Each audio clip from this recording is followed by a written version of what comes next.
আসসালামু আলাইকুম। আজকে মাটির চুলায় রান্না করতেছি গরুর মাংস কষা।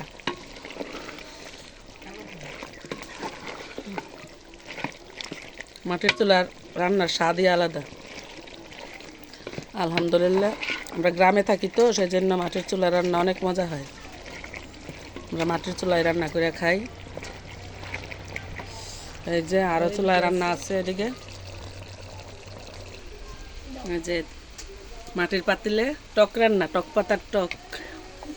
ওয়াও, মাশাল্লাহ, আলহামদুলিল্লাহ, সেই রকম কালার, অনেক সুন্দর, মজাও হয় সেই রকম মজা। শিং মাছ দিয়ে টক।